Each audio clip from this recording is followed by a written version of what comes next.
नमस्कार बंधुरा बर्तमान खबर यूट्यूब चैनेले आपनादेर सबाइके पुनराय अनेक अनेक स्वागत।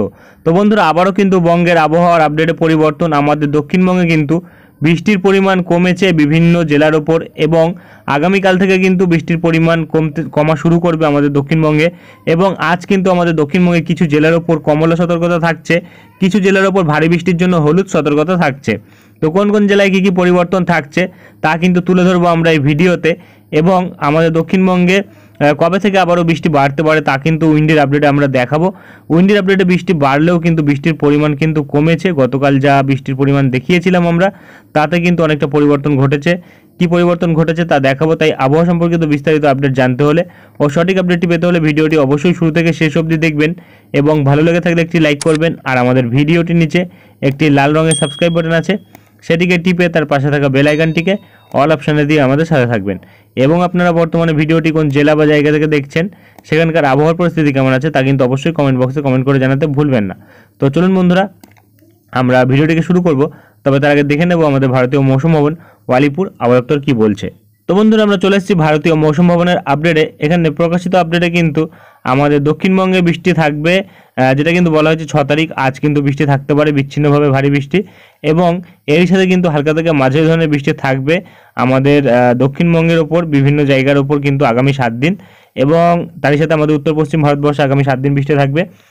পশ্চিম ভারতবর্ষে কিন্তু আগামী 7 দিন বৃষ্টি থাকবে, উত্তর পূর্ব ভারতবর্ষে আগামী 7 দিন বৃষ্টি থাকবে, এবং দক্ষিণ ভারতবর্ষের উপরেও কিন্তু আগামী 7 দিন বৃষ্টি থাকবে। এবং এখানে যদি আমরা দেখি ক্রমশ গিয়ে, তাহলে কিন্তু আজও কিন্তু কিছু জায়গার উপর আমাদের ভারতবর্ষে সেখানে কিন্তু হরকাবানের সম্ভাবনা রয়েছে, যেটা কিন্তু জম্মু এবং কাশ্মীর ও লাদাখের ওপর রয়েছে, হিমাচল প্রদেশের কিছু জায়গার উপর রয়েছে, উত্তরাখণ্ডের কিছু জায়গার উপর রয়েছে হরকাবানের সম্ভাবনা, এবং আসাম মেঘালয়ের কিছু জায়গার উপর রয়েছে, মিজোরাম মণিপুর এবং নাগাল্যান্ড ত্রিপুরার ওপরও কিন্তু কিছু জায়গার উপর রয়েছে হরকাবানের সম্ভাবনা। বিশেষ করে কিন্তু উত্তর ত্রিপুরার জেলাগুলিতে কিন্তু হরকাবানের সম্ভাবনা রয়েছে আজ, এবং এরই সাথে ওড়িশার ওপর কিন্তু হরকাবানের সম্ভাবনা রয়েছে কিছু জায়গার ওপর, ঝাড়খণ্ডের ওপর কিন্তু হরকাবানের সম্ভাবনা রয়েছে কিছু জেলার ওপর, এবং ছত্তিশগড় তারই সাথে পূর্ব মধ্যপ্রদেশের ওপরও কিন্তু কিছু জেলার ওপর হরকাবানের সম্ভাবনা রয়েছে। এবং ক্রমশ যদি আমরা এপাশে দেখি, তাহলে কিন্তু দেখা যাচ্ছে আমাদের আন্দামান নিকোবরে কিন্তু আজ আগামীকাল ভারী বৃষ্টি থাকবে, এবং 8 তারিখ থেকে বৃষ্টির পরিমাণ কমবে, 11 তারিখ থেকে আবার বাড়বে। এবং এরই সাথে কিন্তু আসাম মেঘালয়তে কিন্তু দেখা যাচ্ছে বৃষ্টির পরিমাণ কিন্তু খুব একটা বেশি থাকবে না, এবং 10 তারিখ থেকে কিন্তু বিক্ষিপ্ত পরিমাণে বৃষ্টি আসবে। এবং এরই সাথে কিন্তু নাগাল্যান্ড মণিপুর মিজোরাম ত্রিপুরাতে দেখা যাচ্ছে 8 তারিখ থেকে কিন্তু বৃষ্টির পরিমাণ কমবে, এবং আমাদের উত্তরবঙ্গে কিন্তু দেখা যাচ্ছে যে হালকা থেকে মাঝারি বৃষ্টি, কোনো কোনো জায়গায় ভারী বৃষ্টি থাকবে। 8 তারিখ কিন্তু ভারী বৃষ্টির সম্ভাবনা রয়েছে, এবং বাদবাকি দিনগুলি কিন্তু দেখা যাচ্ছে প্রায় 12 তারিখ অবধি মাঝারি ধরনের বৃষ্টি থাকতে পারে। এবং আমাদের দক্ষিণবঙ্গে কিন্তু দেখা যাচ্ছে আজ আগামীকাল ভারী বৃষ্টি থাকলেও আপডেটে পরিবর্তন আসবে, আগামীকাল কিন্তু ভারী বৃষ্টি থাকবে না, এবং ক্রমশ দেখা যাচ্ছে প্রায় কিন্তু 10 তারিখ থেকে বিক্ষিপ্ত পরিমাণে বৃষ্টি আমাদের দক্ষিণবঙ্গে থাকতে পারে। প্রায় 12 তারিখ অবধি আপডেট দেওয়া হয়েছে, সেখানে কিন্তু দেখা যাচ্ছে 12 তারিখ অবধি বিক্ষিপ্ত পরিমাণে বৃষ্টি থাকছে, এবং আর কিন্তু তেমন কিছু বলা হয়নি। চলে আসবো আমরা দক্ষিণবঙ্গের আপডেটে, দেখে নেবো কী বলা হয়েছে। তো বন্ধুরা আমরা চলে এসেছি দক্ষিণবঙ্গের আপডেটে। এখানে প্রকাশিত আপডেটে কিন্তু দেখা যাচ্ছে হালকা থেকে মাঝারি বৃষ্টি থাকবে বেশিরভাগ জায়গাতেই প্রতিটা জেলার মধ্যে, তবে আগামীকাল থেকে কিন্তু বৃষ্টির পরিমাণ কমার সম্ভাবনা রয়েছে, এবং আজ কিন্তু সতর্কতা থাকছে কিছু জেলার ওপর ভারী বৃষ্টির হলুদ ও কমলা। তো কমলা সতর্কতা থাকছে পশ্চিম মেদিনীপুরের ওপর, ঝাড়গ্রামের ওপর, পুরুলিয়ার ওপর, এবং কিছু জেলার উপর হলুদ সতর্কতা থাকছে ভারী বৃষ্টির। বিশেষ করে কিন্তু এপাশে বাঁকুড়া এবং এপাশে কিন্তু যদি দেখা যায় তাহলে কিন্তু দেখা যাচ্ছে বর্ধমানের ওপর থাকছে, পশ্চিম বর্ধমানের ওপর থাকছে ভারী বৃষ্টির সতর্কতা, এবং পূর্ব বর্ধমানের ওপর থাকছে না। শুধুমাত্র 2টি জেলায় কিন্তু দেখা যাচ্ছে হলুদ সতর্কতা থাকছে ভারী বৃষ্টির, এবং 3টি জেলায় কিন্তু থাকছে কমলা সতর্কতা ভারী বৃষ্টির। এবং বাদবাকি জেলাগুলিতে কিন্তু না, এখানে কিন্তু আরও 2টি জেলা রয়েছে, দক্ষিণ 24 পরগনা ও পূর্ব মেদিনীপুর, অর্থাৎ 4টি জেলার ওপর কিন্তু হলুদ সতর্কতা থাকছে ভারী বৃষ্টির, এবং তার সাথে কিন্তু 3 জেলার ওপর কমলা সতর্কতা। মোট মিলিয়ে কিন্তু 7টি জেলায় আজ ভারী বৃষ্টির সম্ভাবনা রয়েছে, এবং বাদবাকি জেলাগুলিতে কিন্তু বজ্রপাত সহ বৃষ্টি থাকতে পারে। এবং আগামীকাল কিন্তু এপাশে দেখা যাচ্ছে আমাদের ঝাড়গ্রাম ও তার সাথে কিন্তু পুরুলিয়ার ওপর ভারী বৃষ্টির সম্ভাবনা রয়েছে, এবং আর কোনো জেলার ক্ষেত্রে কিন্তু তেমন কোনো আপডেট দেওয়া হয়নি। চলে আসবে উত্তরবঙ্গের আপডেটে, দেখে নেবো কী বলা হয়েছে। তো বন্ধুরা আমরা চলে এসেছি উত্তরবঙ্গের আপডেটে। এখানে প্রকাশিত আপডেটে কিন্তু হালকা থেকে মাঝারি ধরনের বৃষ্টি থাকবে বেশিরভাগ জায়গাতেই, তবে সতর্কতা কিন্তু থাকছে এখানে 8 তারিখ থেকে দার্জিলিং, জলপাইগুড়ি, কালিম্পং এবং আলিপুরদুয়ারের ওপর থাকছে 8 তারিখ সতর্কতা।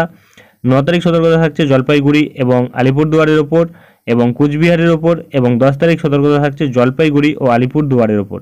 আর কোনো জেলায় কিন্তু কোনো সতর্কতা থাকছে না। এই জেলাগুলির মধ্যে ভারী বৃষ্টি হবে 8 তারিখ থেকে 10 তারিখ অবধি, এবং আর কিন্তু তেমন কিছু বলা হয়নি। চলে আসবো আমরা উইন্ডির লাইভ স্ক্রিনে, দেখে নেবো কী পরিবর্তন ঘটেছে। তো বন্ধুরা আমরা চলে এসেছি উইন্ডির লাইভ স্ক্রিনে, রয়েছি আমরা ECM ডেভেলপ মডেল বৃষ্টির পরিমাণে, এবং এখানে কিন্তু দেখা যাচ্ছে যে আমাদের দক্ষিণবঙ্গের ওপর কিন্তু আজ দুপুরবেলার থেকে বৃষ্টির পরিমাণ রয়েছে মোটামুটি প্রায় কলকাতা, উত্তর চব্বিশ পরগনা এবং হুগলির ওপর 10 থেকে 15 মিলিমিটারের কাছাকাছি। খুব একটা ভারী বৃষ্টি কিন্তু থাকবে না হাওড়ার দিকেও, এবং ক্রমশ কিন্তু এপাশে যদি দেখি তাহলে খড়গপুর, ঝাড়গ্রামের দিকে একটু ভারী বৃষ্টি থাকতে পারে, যেটা কিন্তু 20 মিলিমিটারের কাছাকাছি থাকতে পারে। এবং এরই সাথে কিন্তু এপাশে বাঁকুড়ার দিকে দেখা যাচ্ছে 10 মিলিমিটার বৃষ্টি থাকবে, এবং এপাশে কিন্তু পশ্চিম বর্ধমানের দিকে 10 মিলিমিটার বৃষ্টি থাকছে, দুর্গাপুরের দিকে 10 মিলিমিটার বৃষ্টি থাকবে, এবং পূর্ব বর্ধমানের দিকে কিন্তু 10 মিলিমিটার বৃষ্টি থাকছে। মুর্শিদাবাদের দিকে কিন্তু দেখা যাচ্ছে 11-12 মিলিমিটার থাকছে। নলহাটির দিকে অর্থাৎ বীরভূমের দিকে কিন্তু দেখা যাচ্ছে 7 থেকে 8 মিলিমিটার বৃষ্টি থাকছে। খুব একটা ভারী বৃষ্টি কিন্তু থাকবে না সারা দক্ষিণবঙ্গ জুড়ে, কিছু কিছু জেলায় কিন্তু ভারী বৃষ্টি থাকতে পারে। এপাশে কিন্তু যদি আমরা দেখি তাহলে কিন্তু দেখা যাচ্ছে বাঁকুড়া ও পুরুলিয়ার দিকে কিন্তু দেখা যাচ্ছে মোটামুটি প্রায় 10 থেকে 8 মিলিমিটার বৃষ্টি থাকবে। খুব একটা ভারী বৃষ্টি কিন্তু ওই দিকেও থাকবে না। এবং ক্রমশ আগামীকাল কিন্তু বলা হয়েছে যে পুরুলিয়া ও বাঁকুড়ার ওপর ভারী বৃষ্টি থাকছে, সেটা আমরা উইন্ডের আপডেটে দেখব কী পরিবর্তন থাকছে। তো বর্তমানে যদি লক্ষ্য রাখি তাহলে কিন্তু দেখা যাচ্ছে এপাশে বাঁকুড়া ও পুরুলিয়ার দিকে কিন্তু বৃষ্টি থাকছে মোটামুটি, খুব একটা ভারী বৃষ্টি কিন্তু থাকছে না, 10 থেকে 11 মিলিমিটার। এবং এপাশে কিন্তু নদিয়ার দিকেও থাকছে 10 মিলিমিটারের কাছাকাছি, এবং এপাশে উত্তর চব্বিশ পরগনার বর্ডার লাগোয়া জায়গাগুলিতে বৃষ্টি থাকছে, এবং এরই সাথে কিন্তু দক্ষিণ চব্বিশ পরগনার উপর বৃষ্টি থাকবে, যেটা কিন্তু প্রায় 12 মিলিমিটারের কাছাকাছি থাকবে আগামীকাল। এবং 8 তারিখ থেকে যদি আমরা দেখি দেখা যাচ্ছে 8 তারিখ কিন্তু কিছু জায়গার ওপর মোটামুটি ধরনের মাঝারি ধরনের বৃষ্টি থাকতে পারে, যেটা কিন্তু কলকাতা, উত্তর চব্বিশ পরগনা ও তার সাথে হুগলির ওপর, এবং এপাশে কিন্তু বাঁকুড়া, পুরুলিয়ার ওপর বৃষ্টি থাকলেও পুরুলিয়ার ওপর কিন্তু ভারী বৃষ্টি থাকার সম্ভাবনা রয়েছে। এবং এরই সাথে কিন্তু এপাশে মোটামুটি সারা দক্ষিণবঙ্গ জুড়ে কিন্তু বৃষ্টি হওয়ার সম্ভাবনা রয়েছে, বিচ্ছিন্নভাবে বৃষ্টি থাকবে, কিছু কিছু জায়গায় কিন্তু বৃষ্টি থাকবে না, যেমন কিন্তু খড়গপুর সাইডে বৃষ্টি থাকার তেমন কোনো বিশেষ সম্ভাবনা কিন্তু নেই, যদিও হয় 1 পশলা 2 পশলা বৃষ্টি হতেও পারে। এবং ক্রমশ কিন্তু 9 তারিখের দিক দিয়ে দেখা যাচ্ছে বৃষ্টির পরিমাণ কমছে, আমাদের দক্ষিণবঙ্গ জুড়ে কিন্তু বিভিন্ন জায়গায় বিচ্ছিন্নভাবে বৃষ্টি থাকছে, খুব একটা ভারী বৃষ্টি কিন্তু দক্ষিণবঙ্গের ক্ষেত্রে লক্ষ্য করা যাচ্ছে না। এবং 10 তারিখ থেকে কিন্তু দেখা যাচ্ছে একদমই বৃষ্টির তেমন কোনো সম্ভাবনা নেই। 11 তারিখ থেকে কিন্তু আবারও কিছু কিছু জায়গায় বিচ্ছিন্নভাবে বৃষ্টি লক্ষ্য করা যাচ্ছে, এবং 12 তারিখ থেকে কিন্তু আবার আমাদের দক্ষিণবঙ্গে বৃষ্টি বাড়ছে, যেটা কিন্তু এবার আমরা আপডেটে পাচ্ছি। দেখা যাচ্ছে আমাদের দক্ষিণ চব্বিশ পরগনা, তার সাথে উত্তর চব্বিশ পরগনা, কলকাতা এবং হুগলি, এবং এপাশে পশ্চিম বর্ধমান এবং মেদিনীপুর এবং হাওড়া, এই জায়গাগুলিতে কিন্তু বৃষ্টি থাকছে প্রায় 15 থেকে 20 মিলিমিটারের কাছাকাছি। এবং ক্রমশ কিন্তু 13 তারিখ থেকে বৃষ্টির পরিমাণ বাড়বে, এবং ক্রমশ যদি আমরা দেখি 12 তারিখ থেকে পরের 8 দিনে কতটা পরিমাণে বৃষ্টি হতে পারে, তাহলে কিন্তু দেখা যাচ্ছে প্রায় কিন্তু 100 মিলিমিটারের কাছাকাছি বৃষ্টি থাকার সম্ভাবনা রয়েছে। অর্থাৎ খুব একটা ভারী বৃষ্টি কিন্তু আমাদের কলকাতা, তার সাথে উত্তর চব্বিশ পরগনা এবং দক্ষিণ চব্বিশ পরগনার উপর থাকছে না। এবং এপাশে কিন্তু উত্তর চব্বিশ পরগনার কিছু জায়গা যেমন বনগাঁ এবং তার বর্ডার লাগোয়া যেসব জায়গাগুলি রয়েছে সেখানে কিন্তু 150 মিলিমিটার বৃষ্টি থাকতে পারে। এবং নদিয়ার দিকে কিন্তু দেখা যাচ্ছে বৃষ্টির পরিমাণটা বেশি থাকছে, প্রায় 170 মিলিমিটারের কাছাকাছি। এবং এপাশে কিন্তু পূর্ব বর্ধমান এবং মুর্শিদাবাদ ও বীরভূমের দিকে বৃষ্টি থাকছে প্রায় 170 থেকে 80 মিলিমিটারের কাছাকাছি। অর্থাৎ কলকাতার উত্তর ভাগের জেলাগুলিতে কিন্তু দেখা যাচ্ছে মোটামুটি বৃষ্টি থাকতে পারে, ভারী বৃষ্টি থাকার সম্ভাবনা কিন্তু রয়েছে। এবং ক্রমশ কিন্তু 17 তারিখ থেকে বৃষ্টির পরিমাণ একটু বেশি বাড়বে। আমরা এর আগে যে দেখিয়েছিলাম 15-16 তারিখ ভারী বৃষ্টি, 15-16 তারিখ ভারী বৃষ্টি থাকবে, তবে তার থেকেও বেশি কিন্তু 17 তারিখ থাকার সম্ভাবনা রয়েছে।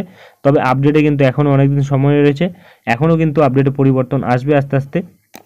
এবং ক্রমশ কিন্তু এপাশে বর্ধমান এবং তার সাথে কিন্তু আরও বিভিন্ন যেসব জায়গা রয়েছে কলকাতার, বিশেষ করে কিন্তু পশ্চিম দিকের জেলাগুলিতে কিন্তু খুব একটা বেশি বৃষ্টি লক্ষ্য করা যাচ্ছে না, প্রায় 90 মিলিমিটারের কাছাকাছি কিন্তু বৃষ্টি থাকছে, যেটা কিন্তু দক্ষিণবঙ্গের ক্ষেত্রে লক্ষ্য করা যাচ্ছে। এবং ক্রমশ কিন্তু আজ থেকে মোটামুটি আগামী 4 দিন অর্থাৎ 10 তারিখ অবধি কিন্তু যদি আমরা দেখি তাহলে কিন্তু আমাদের চট্টগ্রাম, মহেশখালী এবং তার সাথে আরও বিভিন্ন যেসব জায়গা রয়েছে সেই সব জায়গাগুলিতে কিন্তু দেখা যাচ্ছে বৃষ্টির পরিমাণ কিন্তু খুব একটা বেশি নেই আগামী 4 দিনে, যেটা আমরা বর্তমানে পাচ্ছি বাংলাদেশ, ত্রিপুরা এবং তার সাথে যদি আমরা উত্তরবঙ্গের উপর দেখি, উত্তরবঙ্গের উপর কিন্তু আলিপুরদুয়ারের উপর একটু হালকা বৃষ্টি থাকতে পারে ভারী ধরনের, যেটা কিন্তু বর্তমানে লক্ষ্য করা যাচ্ছে প্রায় 116 মিলিমিটার হতে পারে। তবে যদি পার্টিকুলারভাবে দেখি কোন দিন সবথেকে বেশি বৃষ্টি থাকতে পারে, তাহলে কিন্তু দেখা যাচ্ছে 7 তারিখ বৃষ্টি থাকছে প্রায় 13 থেকে 15 মিলিমিটার, 8 তারিখ বৃষ্টি থাকছে মোটামুটি 30 মিলিমিটারের ওপর, এবং 9 তারিখ যদি দেখি তাহলে কিন্তু 9 তারিখ কিন্তু আরও বেশি বৃষ্টি থাকছে, যেটা আমরা বর্তমানে পাচ্ছি আলিপুরদুয়ারের ওপর প্রায় 59 মিলিমিটারের কাছাকাছি। এবং 10 তারিখ কিন্তু বৃষ্টি থাকছে প্রায় কিন্তু আমরা যেটা লক্ষ্য করতে পারছি প্রায় কিন্তু 25 মিলিমিটারের কাছাকাছি, অর্থাৎ মোট মিলিয়ে কিন্তু 100 মিলিমিটার বৃষ্টি হওয়ার সম্ভাবনা রয়েছে। তার মধ্যে কিন্তু 9 তারিখ সবথেকে বেশি বৃষ্টি থাকবে আলিপুরদুয়ারের ওপর, এবং বাংলাদেশের সিলেটের ওপর কিন্তু 10 তারিখ ভারী বৃষ্টি থাকবে প্রায় 30 মিলিমিটারের ওপর, এবং 9 তারিখ বৃষ্টি থাকছে কিন্তু প্রায় 55 মিলিমিটারের কাছাকাছি, এবং ময়মনসিংহের দিকেও ভারী বৃষ্টি থাকবে 9 তারিখের দিকে, এবং 8 তারিখের দিকেও কিন্তু যেটা আমরা বর্তমানে পাচ্ছি সিলেটের ওপর ভারী বৃষ্টি থাকবে প্রায় 70 থেকে 80 মিলিমিটারের কাছাকাছি, এবং ত্রিপুরার ওপরও কিন্তু ভারী বৃষ্টি থাকবে 20 মিলিমিটারের কাছাকাছি, এবং এপাশে কিন্তু চট্টগ্রাম মহেশখালীর ওপরও ভারী বৃষ্টি থাকবে। এবং এই মুহূর্তে কিন্তু আর তেমন কোনো বিশেষ পরিবর্তন নেই, আগামীকালও কিন্তু ভারী বৃষ্টি থাকবে যেটা কিন্তু বর্তমানে পাওয়া যাচ্ছে। আগামীকাল কিন্তু আমাদের দক্ষিণবঙ্গে দক্ষিণবঙ্গে নয়, বাংলাদেশ ও ত্রিপুরা জুড়ে কিন্তু মোটামুটি ভারী বৃষ্টি হবে যেটা বর্তমানে লক্ষ্য করা যাচ্ছে, এবং আর কিন্তু তেমন কোনো বড় পরিবর্তন পাওয়া যাচ্ছে না। যদি কোনো পরিবর্তন আসে তা আমরা তুলে ধরবো। আজকের ভিডিওটি এখানেই শেষ করছি, দেখা হবে নেক্সট ভিডিওতে। ধন্যবাদ।